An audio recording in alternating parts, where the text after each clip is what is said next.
Assalamualaikum warahmatullahi wabarakatuh. Bismillahirrahmanirrahim. Alhamdulillahirabbil alamin. Wa bihi nasta'in ala umuri dunya waddin. Wassalatu wassalamu ala asyrafil anbiya'i wal mursalin wa ala alihi wa sahbihi wa man sara ala nahjihi bi ihsanin ila yaumidin wa ba'd.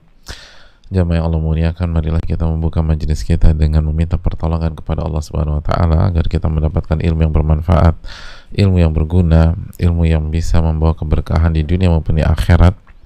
Sebagaimana marilah kita bersyukur kepada Allah Subhanahu wa taala yang telah memberikan kita kesempatan untuk belajar, untuk meningkatkan iman kita, untuk meningkatkan ketakwaan kita, untuk memperkuat ruh dan hati kita. Kenapa? Karena kehidupan adalah kehidupan dan roh kita. Oleh karena itu, sebuah keberuntungan dan sebuah kebahagiaan ketika kita diberikan kesempatan oleh Allah Subhanahu dan orang yang menuntut ilmu dengan keikhlasan, dengan ketulusan, maka akan merasakan kenikmatan. Mereka harus bersabar, tapi juga mereka di sisi lain juga merasakan kenikmatan. Walaupun berat, walaupun cukup mudah. Al-Jauzi pernah mengatakan, walaqad kuntu fi halawati talabi al-ilma alqa minasyada'idi ma huwa indi ahla minal asal li ajri ma atlubu wa arju. Sesungguhnya aku pada saat belajar itu merasakan kenikmatan, merasakan manisnya belajar. Jadi sebagian orang tuh suntuk, malas, capek, aduh PR gue masih banyak nih. Ketika itu kalimat yang sering kita dengar ketika kita belajar dan berinteraksi. Aduh tugas belum selesai, aduh skripsi masih bab 1 gitu loh, atau bab 3 belum selesai. Tapi para ulama pada zaman itu dan pada hari ini juga, bagi orang yang ikhlas, yang tulus, yang benar-benar ingin mendapatkan ilmu yang bermanfaat, itu merasakan manisnya ilmu. Walaqad kuntu fi halawati talabi al-ilma, kata Imam Ibnul Jauzi rahimahullah, aku tuh merasakan manisnya menuntut ilmu. Jadi pada saat menuntut ilmu tuh manis, pada saat ikut kajian, pada saat mencatat, pada saat merenungkan, pada saat mentadaburi, pada saat murojaah kembali, pada saat dibaca-baca lagi ketika sampai di rumah, atau pada saat kita beraktivitas, atau sore nanti kita buka lagi catatan kita, itu merasakan manisnya luar biasa. Alqa minasyada'idi ma huwa indi ahla minal asal. Dan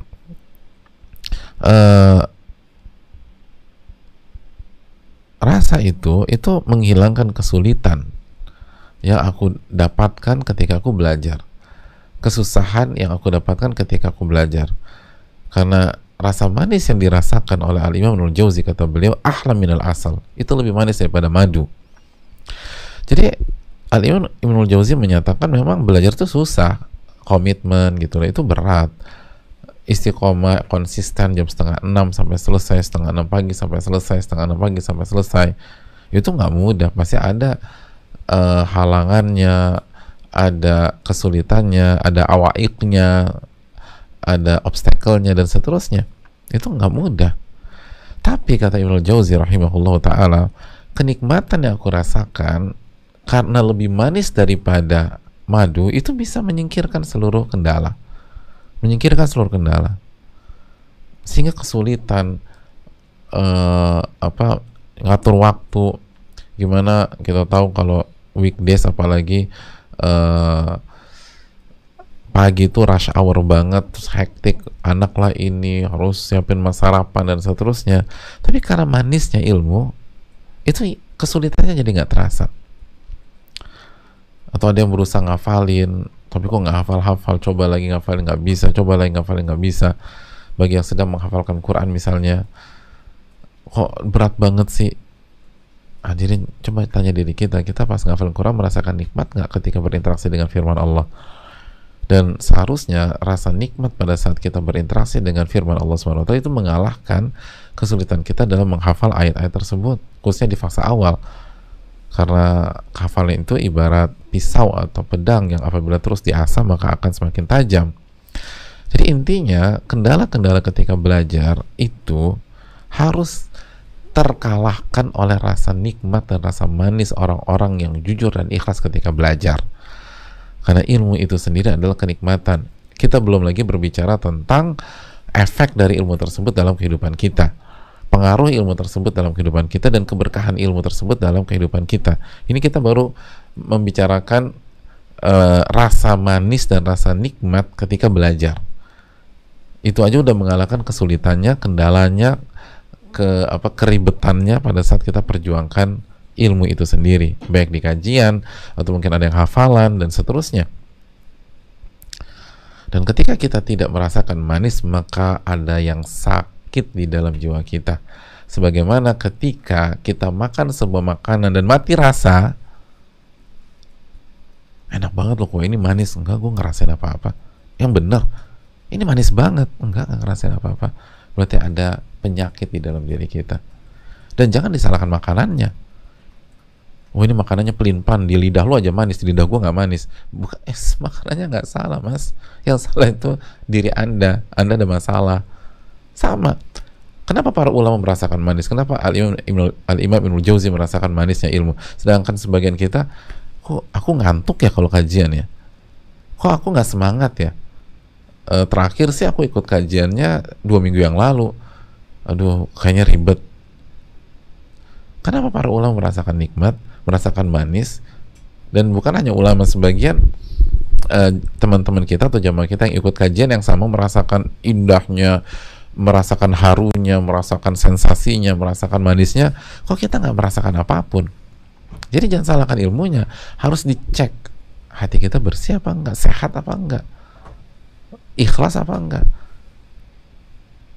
Karena kalau ilmunya yang salah, semuanya akan merasakan hal yang sama. Tapi ternyata enggak. Aku merasakan lebih manis daripada madu. Kenapa? Li ajri ma'atlubu arju. Karena apa yang aku pelajari dan apa yang aku cari. Lihat, yang aku pelajari yaitu ilmu itu sendiri, dan aku harapkan atau aku cari, mencari wajah Allah Subhanahu wa taala. Jadi poinnya adalah apabila ilmunya benar dan niatnya ikhlas, apabila ilmunya benar, niatnya mencari ridho Allah, apabila ilmunya benar dan niatnya mencari kehidupan yang bahagia di surga kelak, maka tidak ada alasan untuk tidak merasakan manisnya proses belajar dan manisnya ilmu tersebut.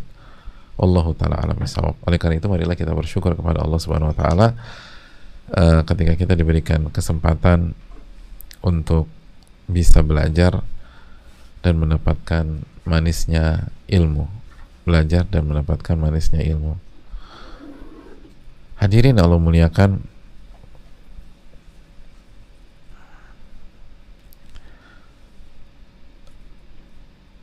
selanjutnya kita bersaksi tidak ada ilah yang berhak diibadahi kecuali Allah, dan Nabi Muhammad adalah hamba dan utusan Allah Subhanahu wa taala, dan kita mengucapkan salawat dan salam kepada Nabi kita Sayyidina Muhammadin sallallahu alaihi wasallam beserta keluarga beliau, para sahabat beliau, dan orang-orang yang istiqomah berjalan di bawah naungan sunnah beliau sampai hari kiamat kelak.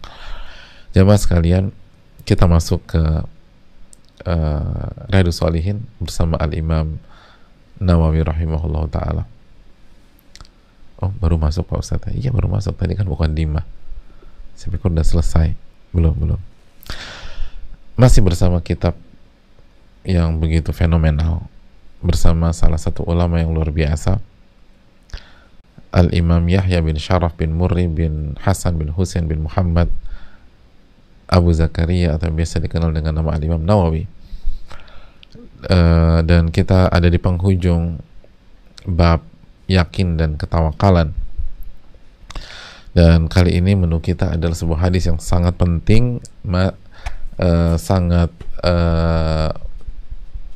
sederhana tapi syarat akan makna, keseharian, daily banget hadis ini, yaitu hadis Ummu Salamah. Perawi hadis ini wanita, dan ini wanita spesial hadirin, karena wanita ini adalah ibunda kita radhiyallahu ta'ala anha, salah satu istri Nabi kita sallallahu alaihi wasallam. Mari kita langsung bergabung dengan Al-Imam An-Nawawi rahimahullahu ta'ala. Semoga Allah merahmati beliau, keluarga beliau, orang-orang yang beliau cintai, dan semoga Allah merahmati seluruh kaum muslimin dimanapun berada. An Ummul Mukminin Ummi Salamah, dari, kata Imam Nawawi rahimahullah, dari ibunya umat Islam, ibunya orang-orang beriman, yaitu Ummu Salamah. Wa ismuha Hindu binu Abi Umayyah Hudzaifah al-Makhzumiyah. Nama beliau adalah Hindun binti Abu Umayyah Hudzaifah al-Makhzumiyah. Jadi nama beliau tersebut, nanti kita tekankan lagi nama beliau. Ummu Salamah menyampaikan bahwa Nabi Shallallahu Alaihi Wasallam, karena idza kharaja min baitihi qal, apabila beliau keluar dari rumahnya, beliau akan berdoa, Bismillahi tawakkaltu ala Allahi, Allahumma inni a'udzubika an adilla au udall, au azilla au uzal, au adlima au udlam, au ajhala au yujhala alayya, atau au yujhala alay. Haditsun sahihun rahu Abu Dawud wa Tirmidzi wa ghairuhuma bi asanid sahihatin. Qala Tirmidzi haditsun hasanun sahih wa hadha lafdhu Abi Dawud. Hadis ini dikeluarkan al-Imam, hadis ini sahih kata Imam Nawawi, dikeluarkan Imam atau diriwayatkan Imam Abu Dawud, Tirmidzi dan selainnya dengan sanad-sanad yang sahih, yang valid, dan al-Imam Tirmidzi menyatakan hadis ini hasan sahih, dan yang kita baca adalah redaksi dari al-Imam Abu Dawud. Ya, hadirin Allah muliakan, mari kita bersama hadis ini, dan sebagaimana biasa kita berkenalan dengan perawinya dari sahabat Nabi SAW, dan perawinya tidak lain tidak bukan adalah ibunda kita radhiyallahu ta'ala anha, Ummu Salamah, ibunda kita, sosok wanita yang luar biasa. Dan jika selama ini yang kita perkenalkan adalah laki-laki terus, nah sekarang giliran wanita, dan beliau adalah Hindun binti Abi Umayyah bin al-Mughirah bin Abdullah al-Qurasyiyah al-Makhzumiyah binti Ammi Khalid bin al-Walid. Hadirin yang Allah muliakan, beliau adalah Hindun binti Abi Umayyah binti Mughirah binti Abdullah. Hindun anaknya Abu Umayyah, anaknya Mughirah. Dan beliau lahir di Mekah. Jadi Ummu Salamah ini orang Mekah, wanita Mekah. Sebelum kenabian, kurang lebih 17 tahun sebelumnya. Jadi 17 tahun sebelum kenabian. 17 tahun sebelum kenabian. Dan beliau adalah salah satu orang-orang yang berhijrah pertama kali ke Habasyah. Jadi di saf terdepan orang-orang berhijrah, dan di saf terdepan orang-orang yang berhijrah ke Madinah, baik ke Habasyah. Kita tahu sebelum ke Madinah, sebagian para sahabat ke Ethiopia dulu atau Habasyah. Jadi Habasyah itu Ethiopia. Lalu setelah itu berikutnya ke Madinah, dan beliau selalu di saf pertama. Lihat ibunda kita, memang track recordnya udah bagus. Dan sebelumnya, sebelum menikah dengan Nabi SAW, beliau menikah dengan Abu Salamah bin Abdul Asad al-Makhzumi. Dan Abu Salamah adalah saudara sesusu Nabi SAW, saudara persusuan.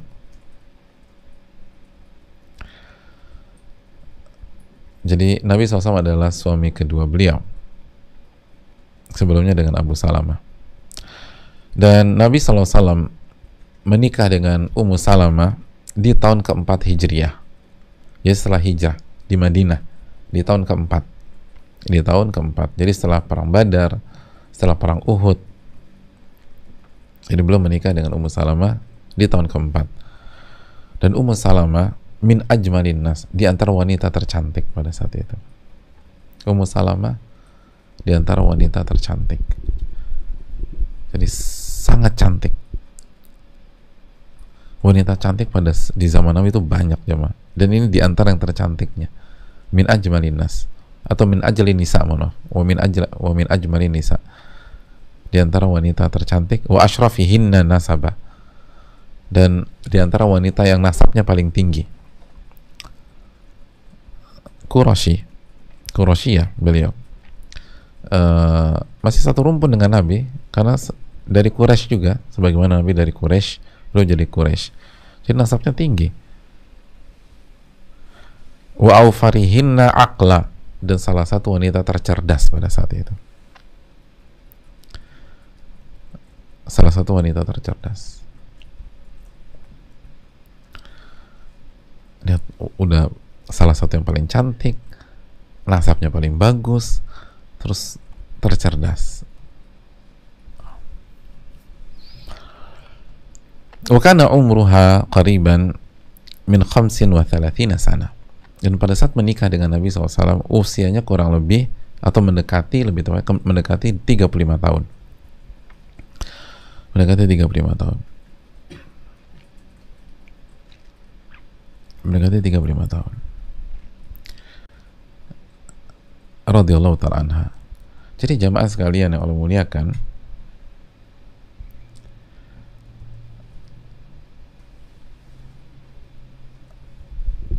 jamaah yang Allah muliakan, ini menunjukkan bahwa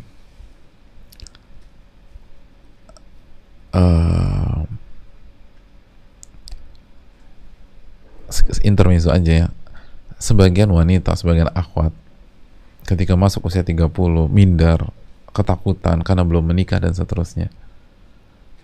Hadirin, ini sosok ini 35 tahun menikah dengan laki-laki terbaik di dunia. Intinya bukan di usia, intinya di kualitas. Lihat, beliau wanita yang paling cantik, paling tinggi nasabnya, paling cerdas, terus garda depan gitu loh. Ketika hijrah ke Ethiopia, saf pertama. Ketika hijrah ke Madinah, salah satu wanita yang di saf pertama. Salah satu wanita di saf pertama, awalul muhajirat. Jadi loyalitasnya, ketulusannya, keikhlasannya itu tidak disangsikan lagi, tidak diragukan.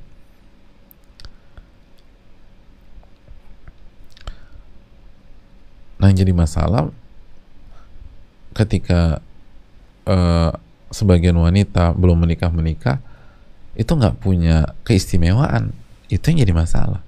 Intinya bukan umur jamaah, intinya punya kapasitas nggak, punya keutamaan apa tidak, punya skill apa enggak, punya kemampuan apa enggak. Kalau kita walaupun belum menikah, kita asah terus kemampuan kita asah ketakwaan, kita asah iman, kita kuatkan ilmu kita berinteraksi dengan zat yang gak mungkin zalimi hambanya, khususnya buat wanita ini ya. Tenang saja, wa anna Allah laisa bidzallamin lil abid. Allah tidak pernah zalimi hamba-hambanya. Dan terbukti ketika menikah dengan Nabi SAW, Ummu Salamah itu menemani Nabi SAW di berbagai macam peperangan. Lihat wanita yang satu ini salah satu wanita tercantik, tapi setia nemenin suaminya masuk ke kancah peperangan.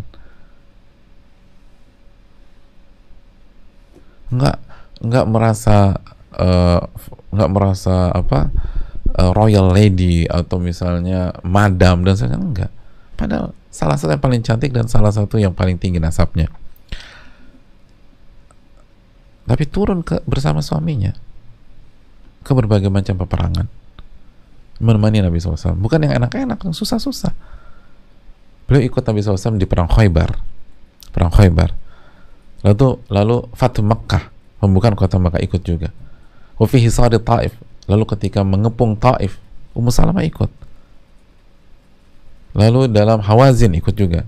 Lalu dalam Thaqif ikut juga. Luar biasa ya. Jadi ini pelajaran bagi kita, karena perlu ditekankan, karena selama ini kita menjelaskan tentang perawi laki-laki, ini perempuan. Lihat bagaimana istri menemani suaminya di saat sulit, di saat duka, di saat berat dalam peperangan.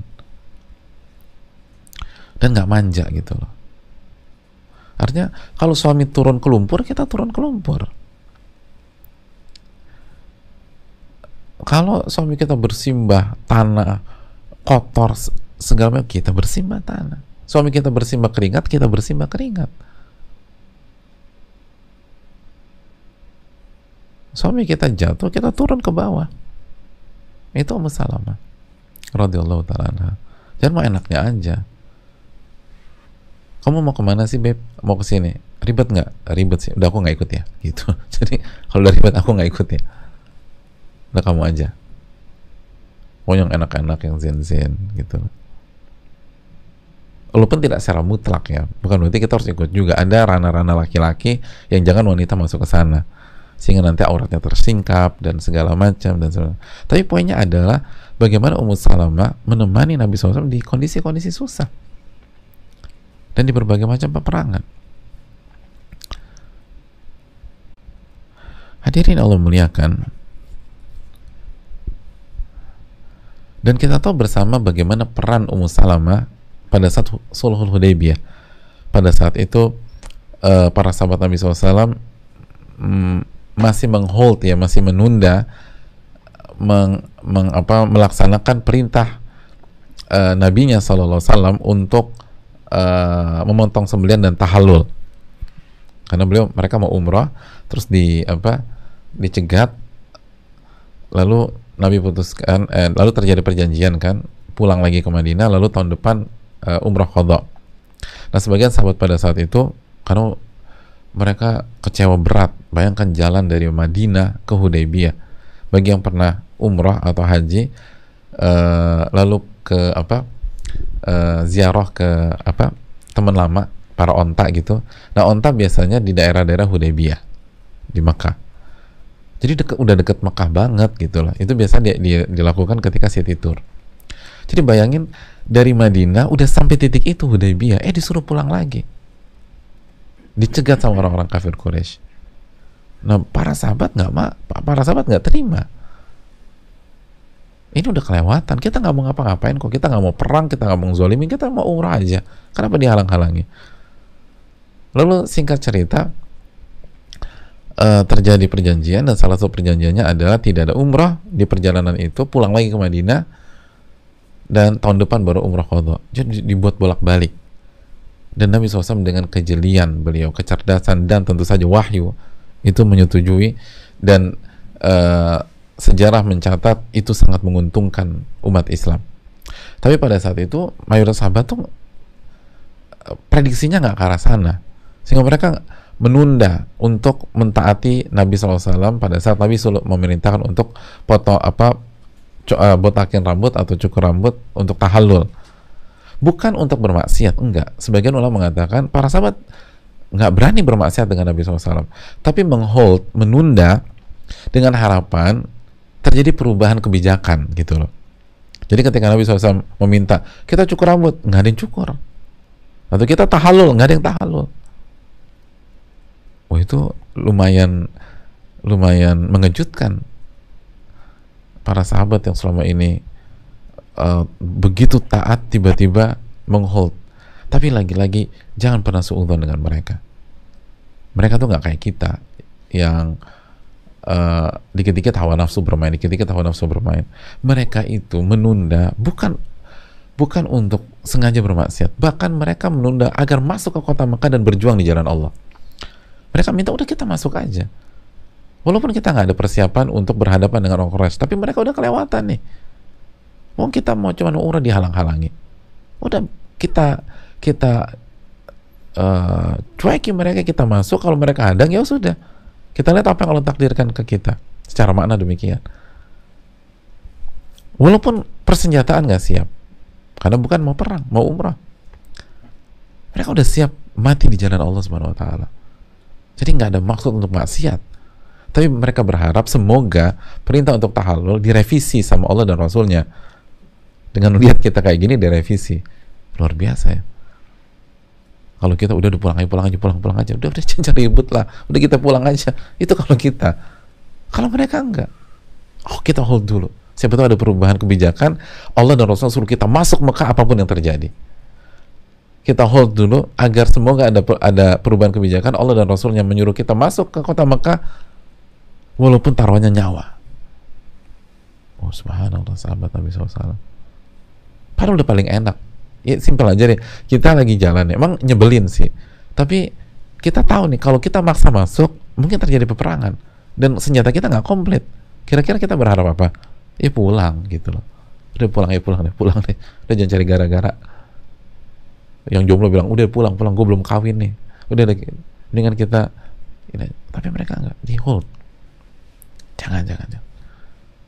Siapa tahu dengan kita kita hold, kita tunda tanpa ada maksud bermaksud kepada Nabi SAW, tanpa ada maksud membantah Nabi SAW, terjadi perubahan dan terjadi revisi kebijakan. Kita disuruh masuk, itu yang kita inginkan. Subhanallah radhiyallahu ta'ala anhu. Sangat menarik. Suatu saat mungkin kita bisa bahas Sulhul Hudaybiyah. Dan intinya sirah itu selalu menarik ya mas sekalian. Dan sirah banyak pelajaran kehidupan. Nah di saat itu akhirnya Nabi SAW masuk ke tenda beliau, dan di dalam tenda ada Ummu Salamah radhiyallahu ta'ala anha, istri beliau yang tadi dikatakan salah satu wanita tercerdas pada saat itu. Lalu Ummu Salamah dengan bijaknya memberikan masukan, bukan menggurui, lihat bahasanya, memberikan masukan. Kata beliau gini, ya Nabi Allah, wahai Nabi Allah. Lihat bagaimana istri memanggil suaminya, nggak manggil nama, nggak ini. Lo mikir dong, lo mikir. Bayangkan ada istri ngomong ke suaminya begitu, suruh mikir suaminya, panggil lo gua. Lo tuh ya, gitu loh, masya Allah. Kalau udah marah, bilang suaminya, lo tuh ya, urus tuh anak lo. Bayangin, subhanallah, ngomong ke suami demikian. Lihat Ummu Salamah, ya Nabi Allah, wahai Nabi Allah. Nggak manggil nama, padahal suami istri nih. Nggak, ya Nabi Allah, wahai Nabi Allah. Atau hibudzalik, apakah benar-benar ini yang kau inginkan? Artinya kita tahallul, lalu kita pulang dan tidak jadi umrah, lalu tahun depan masuk. Apakah ini udah final gitu loh? Ini yang diinginkan oleh engkau dan tentu saja diinginkan oleh Allah Subhanahu Wa Taala. Dan Nabi SAW mengatakan iya, sambil mengangguk, iya. Kata Ummu Salamah, kalau boleh kasih saran bahasa kita, engkau keluar, udah keluar aja, nggak usah bicara sama siapapun. Udah kan tadi udah kasih instruksi terus nggak ada yang melakukan. Sekarang keluar lagi, jangan bicara, langsung action,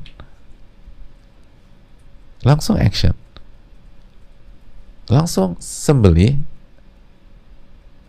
lalu panggil tukang cukur, lalu botakin.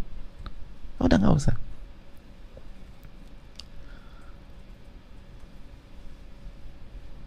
Fakharaja falam yukallim ahadan. Lo lihat suami yang baik tuh, dikasih masukan sama istrinya diikuti. Bukan perempuan tahu apa sih, ini urusan laki-laki, udah dandan aja. Enggak dibilang gitu. Keluar, Nabi SAW nggak bicara sama siapapun, langsung sembelih, dan begitu sembelih langsung tahallul, cukur. Dan begitu para sahabat melihat nabinya demikian, semuanya langsung melakukan hal yang serupa, bahkan saling mencukur satu dengan yang lain, bahkan hampir saking semangatnya hampir terluka dan seterusnya. Hadis yang dikeluarkan Imam Bukhari. Lihat kecerdasan Ummu Salamah, Allah kasih taufik kepada beliau, karena Ummu Salamah tahu ini sahabat Nabi SAW nggak ada yang niatnya bermaksiat, mereka hanya berharap ada kebijakan baru. Maka jelaskan kepada mereka bahwa sudah tidak ada kebijakan baru, ini udah final. Mereka berharap ada perubahan kebijakan. Jelaskan kepada mereka tidak ada perubahan kebijakan, ini udah final. Nah, untuk membuktikan ini udah final, udah jangan pakai lisan, langsung action aja. Dengan action, langsung dipraktekkan dan langsung dilakukan, semua sahabat mengerti, oh udah final, tidak mungkin ada perubahan. Buktinya apa? Nabi SAW sudah mengerjakan, udah selesai. Oh subhanallah, lihat kecerdasannya. Punya istri yang cerdas itu penting, walaupun nggak harus, tapi intinya ini salah satu keutamaan. Dan bukan hanya cerdas memberikan nasihat, tapi cerdas dalam menyampaikan nasihat. Ini penting.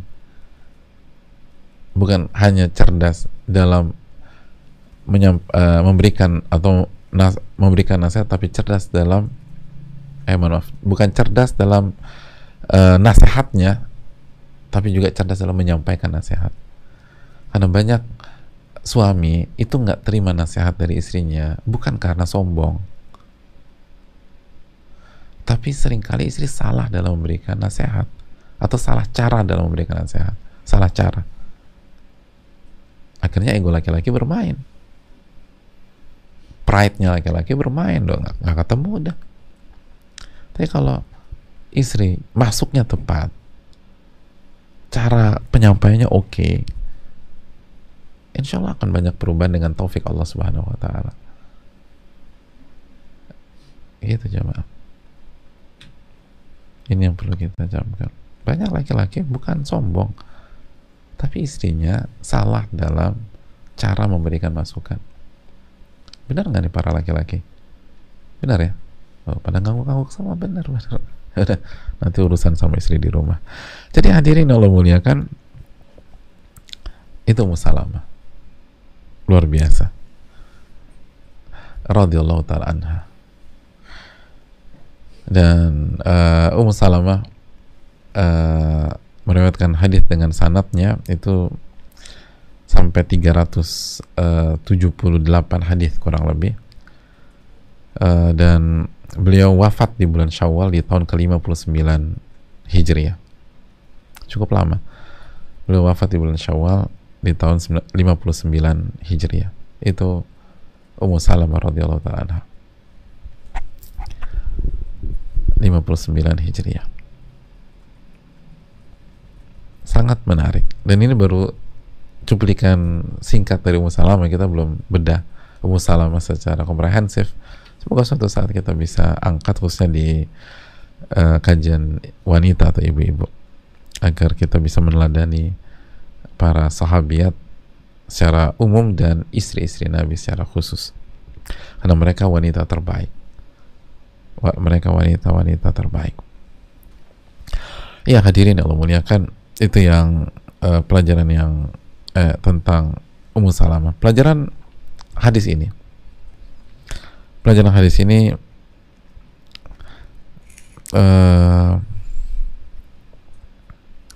jamaah Allah muliakan, pelajaran yang pertama dari hadis ini, kita jadi mengerti bahwa Nabi SAW kalau keluar rumah itu beliau memulai dengan doa dan zikir kepada Allah Subhanahu Wa Taala. Sebagaimana Ummu Salamah sampaikan, Nabi itu kalau keluar rumah beliau membaca Bismillahirrahmanirrahim. Bismillahirrahmanirrahim. Lalu lanjut, Allahumma inni a'udzubika an adilla udhalla aw azila uzalla aw adlima udhlam aw ajhal yujhal alai. Dalam riwayat yang lain nanti kita bahas riwayatnya, Bismillahirrahmanirrahim, la haula wala quwata illa billah. Nanti habis ini kita ketemu hadis lagi masih tentang doa keluar rumah, tapi kita masuk ke riwayat ini dulu. Bismillahirrahmanirrahim, Allahumma inni a'udzubika, dan seterusnya. Ini menunjukkan bahwa kita ini kalau keluar rumah mulailah dengan doa. Kenapa demikian? Dijelaskan para ulama, karena ketika orang keluar rumah ia rentan mendapatkan gangguan. Jadi ia lebih rentan mendapatkan gangguan dibanding pada saat dia dalam rumah. Rentan dizolimi orang, lebih rentan diganggu orang, lebih rentan digelincirkan orang, ditipu orang, dan seterusnya. Walaupun dengan canggihnya media pada hari ini, di dalam rumah juga bisa ditipu loh, dengan gadget misalnya. Tapi pada dasarnya di luar rumah itu sangat rentan.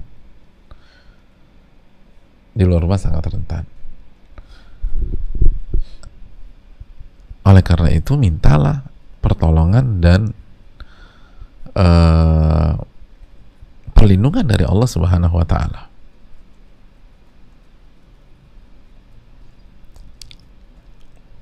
Mintalah perlindungan dan pertolongan dari Allah Subhanahu wa taala. Jangan ngandelin kita, jangan kepedean jemaah. Mintalah pertolongan dan perlindungan dari Allah.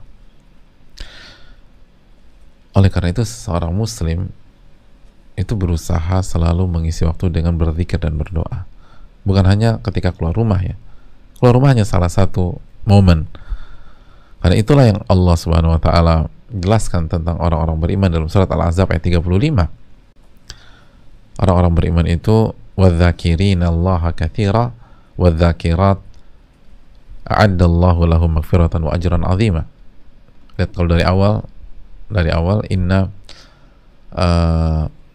muslimina wal muslimat wal mu'minina wal mu'minat wal qanitina wal qanitat was sadiqina was sadiqat was sabirina was sabirat. Atau maksudnya innal muslimina wal muslimat, orang-orang yang muslim laki-laki perempuan, wal mu'minin wal mu'minat, yang beriman laki-laki perempuan, wal qanitin wal qanitat, yang taat baik laki-laki maupun perempuan, was sadiqin was sadiqat, yang jujur baik laki-laki maupun wanita, was sabirin was sabirat, yang sabar baik laki-laki maupun wanita, wal khashi'in wal khashi'at, yang khusyuk baik laki-laki maupun wanita, wal mutasaddiqin wal mutasaddiqat, yang berinfak dan dermawan, sedekah dan seterusnya baik laki-laki maupun wanita, wasaimin wasaimat, dan yang puasa baik laki-laki maupun wanita, wal hafizina furujahum wal hafizat, dan yang menjaga kemaluannya baik laki-laki maupun wanita, wadzakirin Allah katsira wadzakirat. Ini poinnya. Dan orang-orang yang senantiasa mengingat Allah dalam jumlah dan interval atau frekuensi yang banyak. Jadi dikit-dikit ingat Allah, dikit-dikit ingat Allah, dikit-dikit ingat Allah, baik laki-laki maupun wanita. A'addallahu lahum maghfiratan wa ajran 'azima. Maka Allah menyediakan untuk mereka ampunan dan pahala yang sangat besar. Jadi mengingat Allah bukan sekali-sekali. Mengingat Allah itu bukan kadang-kadang. Wadzakirin Allah katsira wadzakirat. Dan orang-orang mengingat Allah yang banyak frekuensinya, banyak intervalnya dan seterusnya. Baik laki-laki maupun wanita. Allah itu menyediakan bagi mereka ampunan dan pahala yang besar. Maka sekali lagi, baik ketika kita keluar rumah ataupun sebelum mengerjakan aktivitas yang lain, maka kita baca doa ini atau mengingat Allah Subhanahu wa taala dengan berdoa dan berzikir kepada Allah Subhanahu wa taala. Hadirin Allah muliakan, pelajaran yang berikutnya bahwa hadis ini menunjukkan kepada kita bahwa seorang mukmin itu punya hubungan yang erat dengan Allah Subhanahu wa taala, yang selalu diperbaharui dan terus diperbaharui, continue, tidak terputus, mulazamatus silati billah. Jadi hubungannya dengan Allah itu erat sekali. Bukan hanya berhubungan di 5 kali dalam sholat 5 waktu. Ada orang mengingat Allah atau punya hubungan, tapi frekuensinya hanya 5 kali dalam sehari dia berhubungan dengan Allah Subhanahu wa taala. Dia bermunajat dengan Allah. Enggak, orang-orang beriman enggak demikian. Orang-orang beriman itu berusaha sesering mungkin hadirin. Itu orang-orang yang beriman. Makanya Aisyah radhiyallahu taala anha itu pernah mengatakan dalam hadis Muslim, kana Nabi SAW yadhkurullaha ala kulli ahyani. Nabi SAW itu mengingat Allah di setiap kondisi beliau, di setiap kondisi. Mau keluar rumah, lagi naik kendaraan atau pas naik kendaraan, lagi di jalan, atau ngeliat sesuatu yang baik atau lihat sesuatu yang nggak nyaman, itu ingat Allah, ingat Allah, ingat Allah.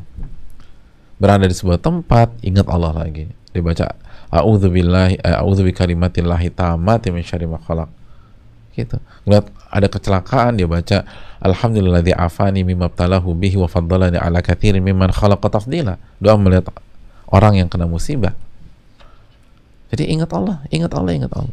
Ketemu orang, assalamualaikum, ingat Allah subhanahu wa ta'ala, disuruh mengucapkan salam. Itu Nabi SAW, yadhkurullaha ala kulli ahyani, mengingat Allah di setiap kondisi. Jadi hubungannya tuh erat, hubungannya sangat erat dengan Allah subhanahu wa ta'ala. Itu orang-orang beriman. Itu orang-orang beriman. Jadi ini bukan hanya sekedar membaca doa keluar rumah, tapi ini adalah pembuktian kita punya hubungan yang erat, intens apa enggak sama Allah. Orang-orang beriman itu hubungannya intens sama Allah. Adapun orang-orang yang fasik itu hubungannya nggak intens. Bahkan ada orang punya hubungan sama Allah cuma sekali sepekan aja pas sholat Jumat. Asar nggak sholat, maghrib nggak sholat, isya nggak sholat, subuh nggak sholat, zuhur nggak sholat. Hanya sekali sebulan, hanya sekali seminggu. Ada orang lebih parah lagi, punya hubungan dengan Allah hanya sekali setahun atau 2 kali setahun, pas Idul Fitri, Idul Adha udah. Jadi sholat bagi dia cuma sholat Idul Fitri, sholat Idul Adha. Jadi punya hubungan sama Allah cuma 2 kali dalam setahun. Jangankan baca doa-doa, sholat Jumat enggak, sholat zuhur enggak, sholat asar enggak, maghrib enggak, isya enggak, subuh enggak. Padahal kita dituntut bukan hanya sholat wajib. Sholat wajib udah jelas, tapi bagaimana setiap saat punya hubungan dengan Allah Subhanahu wa ta'ala, punya hubungan dengan Allah Subhanahu wa ta'ala. Itu hal yang sangat perlu dicamkan baik-baik, jamaah. Pelajaran yang berikutnya,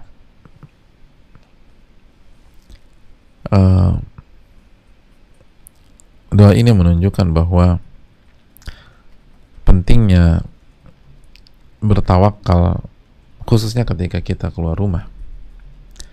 Makanya kan ini doa secara umum aja ini sudah cerminan ketawakalan, simbol ketawakalan.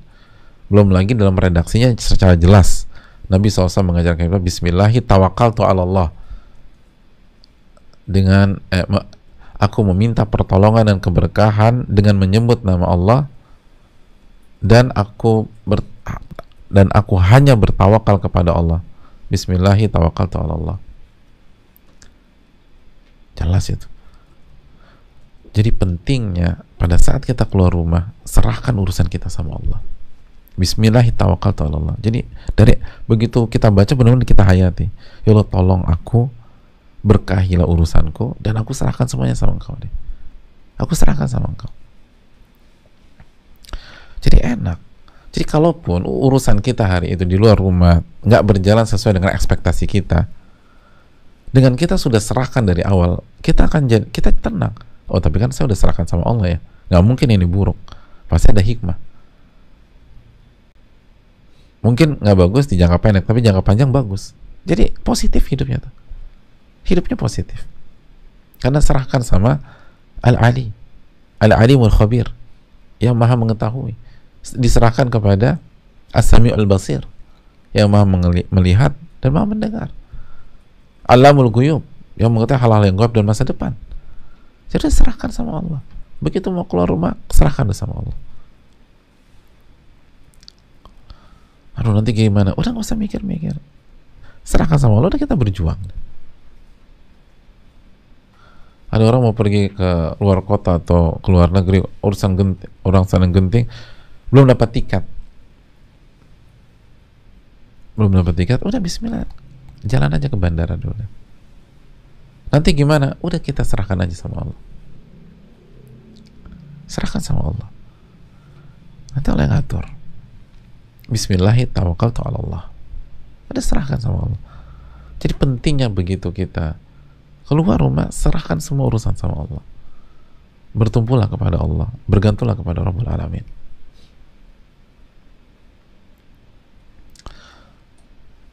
Ada seseorang atau pasangan mau ke rumah sakit untuk mendengar pembacaan hasil labnya, untuk mendengar pembacaan hasil biopsinya. Aduh, aku deg-degan nih. Kita pas keluar, Bismillahi tawakkaltu 'ala Allah. Bismillah. Kita minta pertolongan dan keberkahan dengan menyebut namanya, dan kita serahkan kepada Allah. kita bertumpu kepada Allah, udah bismillah, sholat semua hasilnya yang terbaik. Karena nggak usah dipikirin lagi. Udah kita datang ikhtiar, kita dengar apa yang dikatakan dokter. Atau kalau the worst case-nya positif atau apa, dokter nggak bisa menyembuhkan. Sebagaimana dokter nggak bisa memvonis kita, memastikan dalam arti ya. Kalau memvonis memprediksi ya. Tapi yang menentukan ajal kita kan bukan dokter. Udah bismillah deh. Serahkan aja sama Allah Jalla wa'ala. Itu akan jauh lebih tenang jemaah. Adapun deg-degan dari rumah udah nggak enak, mana susah. Udah tawakal kepada Rabbul Alamin.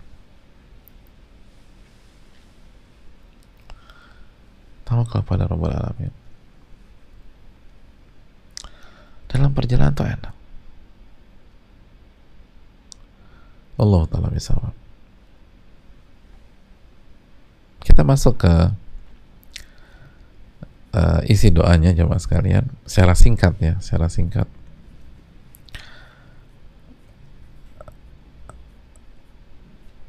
Nabi SAW mengajarkan kita Bismillahi tawakkaltu ala Allah. Bismillah. Kita membaca basmalah. Jadi setiap keluar rumah baca basmalah. Dan kita tahu bi di sini bi isti'anah kata para ulama. Artinya aku meminta pertolongan dan keberkahan kepada Allah. Bi itu. Jadi ketika kita keluar baca bismillah artinya ya Allah tolong saya dan berkahi urusan saya di luar ini. Itu simpelnya. Jadi baca bismillahnya dengan penghayatan. Ya Allah tolong saya dan berilah saya keberkahan dalam semua urusan saya di luar. Bismillah. Tawakkaltu ala Allah. Sudah kita jelaskan tawakal. Bergantung kepada Allah dan serahkan semua urusan kita kepada Allah.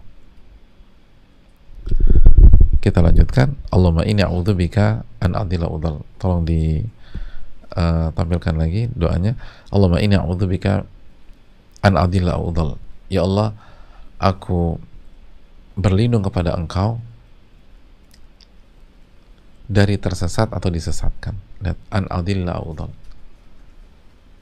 Minta pertolongan kepada Allah agar kita nggak tersesat atau kita disesatkan. Karena ketika di luar rumah banyak peluang kita disesatkan. Kita nggak tahu alamatnya, kita nanya, Mas, alamat ini ke kanan atau ke kiri? Oh, ke kanan, Mas. Ternyata ke kiri. Kenapa dia suruh kanan? Iseng aja dia. Ada sebagian orang kan kerjaan orang senang. Atau sok tahu, dia nggak tahu tapi nggak mau ini, disuruh ke kanan aja padahal ke kiri. Nah, kita minta perlindungan jangan sampai disesatkan.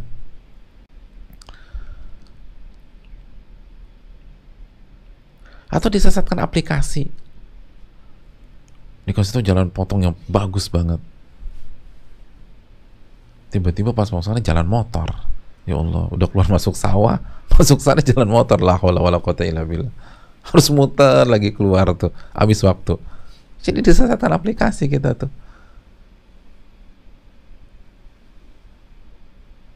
Disesatkan. Atau jalannya benar, tapi itu komplek orang diplang semua. Ini plang. Di portal semua. Ke kanan portal, sudah dikasih lagi tuh. Portal lagi. Akhirnya ya Allah, mendingan kita qanaah ngejalanin macet daripada portal balik lagi ke sana. Disesatkan kita ya Allah. Terjadi kok. Udah ubek-ubek gitu. Ternyata jalan motor. Mending kalau kita naik city car yang imut-imut gitu. Kita naik mobil besar. Tiba-tiba itu udah kecil banget tuh gangnya. Tiba-tiba tuh jalan motor. Belakang udah motor, kiri depannya motor juga, nggak bisa masuk, udah. Susah setengah mati. Ingat udah doa belum? Makanya doanya tuh dihayati, walaupun agak panjang. Ustaz, agak panjang banget, aku nggak jalan-jalan gitu loh, aku nggak berangkat-berangkat kalau gini. Aduh, jangan lebay lah, ini cuma beberapa detik aja kok. Dan dihayati, Allahumma inni a'udzubika an adilla au udhal. Itu benar-benar ya Allah, aku berlindung kepada Engkau, jangan sampai aku tersesat. Atau aku disesatkan. Atau aku disesatkan. Au azilla au uzal. Ya Allah, aku berlindung, kita lihat lagi doanya, aku berlindung kepada Engkau dari tergelincir atau digelincirkan. Tergelincir atau digelincirkan. Kita berlindung sama Allah. Jangan sampai kita tergelincir. Dan diantaranya berdosa, diantara kegelinciran itu melakukan dosa. Atau orang buat apa? Menjerumuskan kita ke dalam perbuatan dosa. Kan gitu. Jangan sampai tergelincir. Lagi di tol kecepatan 100-120 ban meledak, tergelincir kita. Na'udzubillah, na'udzubillah. Nasallallahu semoga nggak terjadi. Tapi ya, ada kasus demikian kan. Mobilnya udah keren, udah bagus, banyak meledak, tergelincir di tol. Mending kalau tergelincir sendiri, itu mobil tergelincir, nabrak mobil yang lain, selesai. Mau minta pertanggungjawaban siapa? Itu supir, dia sendiri yang supirnya meninggal. Nabrak mobil, misalnya nabrak mobil teman kita, akhirnya teman kita patah, luka parah, dan harus operasi. Dan yang nabrak meninggal, udah selesai. Nggak salah apapun. Digelincirkan.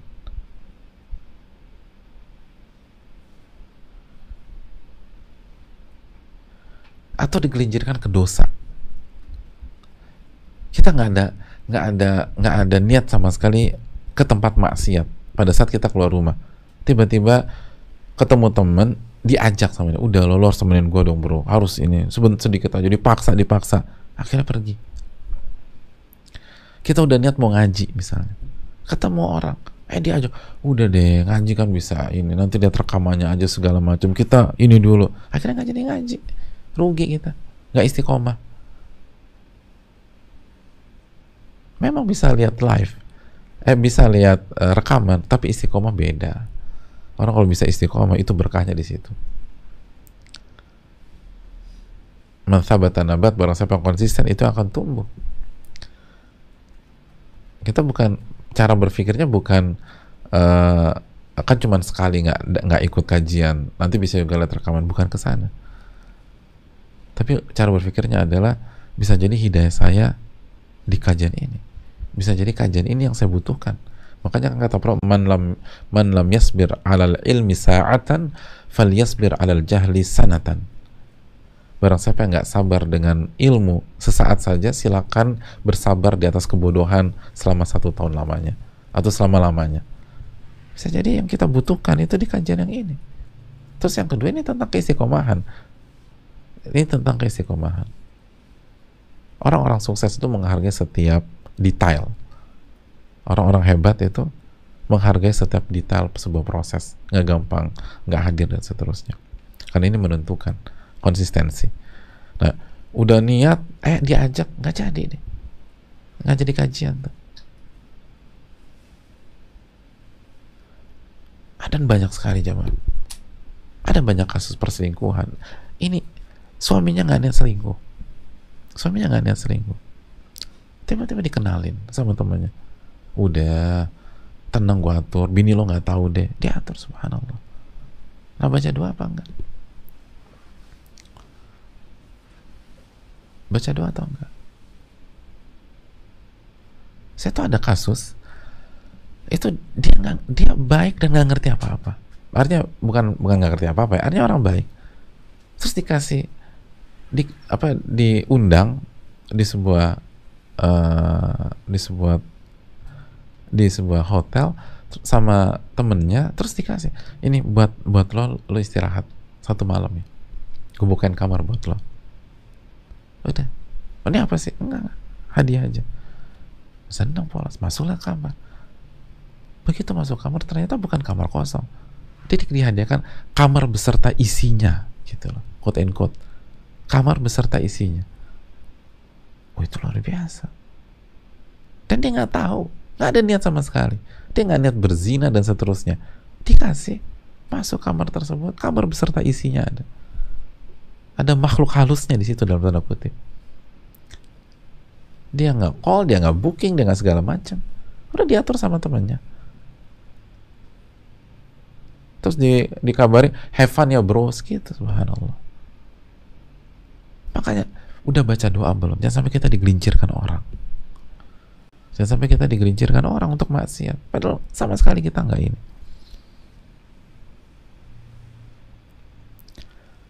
Minta pertolongan kepada Allah Subhanahu Wa Taala. Au adzlim au udzlam. Kita berlindung kepada Allah. Kita menzolimi atau kita terzolimi? Atau kita menzolimi atau kita dizolimi? Kita zolim atau kita dizolimi orang, dijahatin orang, itu jamaah sekalian. Atau kita yang zolimi orang.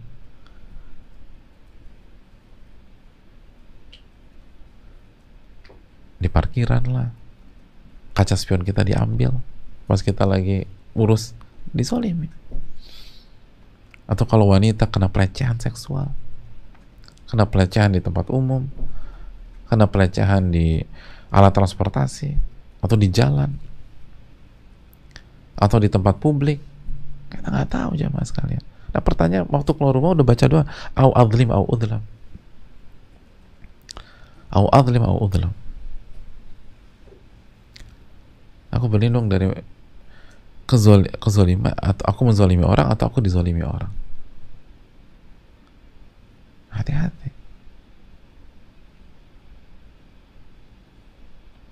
Dicopet, dijamret, ditodong, dan sekarang dibegal. Orang kalau kan daripada begitu kan mendingan udah minta baik-baik ngancem, kita kasih harta kita, selesai. Ini belum tiba-tiba tebas aja, subhanallah. Padahal yang diambil di tas kita juga nggak ada apa-apanya. Itu tas kosong misalnya, isinya kartu-kartu doang, dan bukan KTP juga, pokoknya nggak jelas. Kadang-kadang anggota tubuh putus dan seterusnya karena main tebas.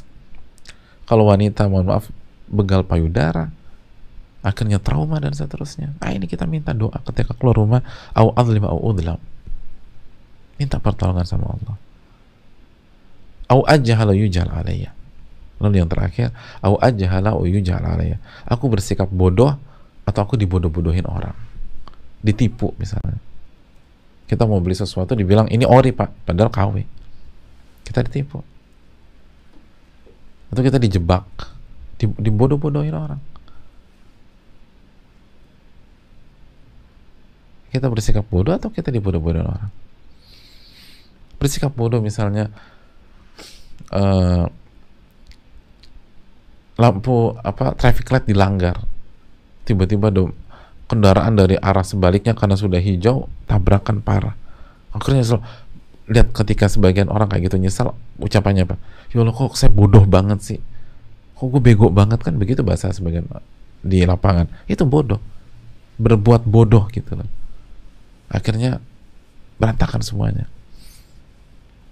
Atau kita dibodoh-bodohin orang. Hadirin, lihat bagaimana dalamnya ini doa. Makanya walaupun agak panjang, tapi baca deh jamaah. Terus juga nggak harus pakai hafalan. Kalau kita kendala faktor U atau belum hafal, nyontek aja, nyontek, baca, nyontek, dan latih diri kita untuk hafal.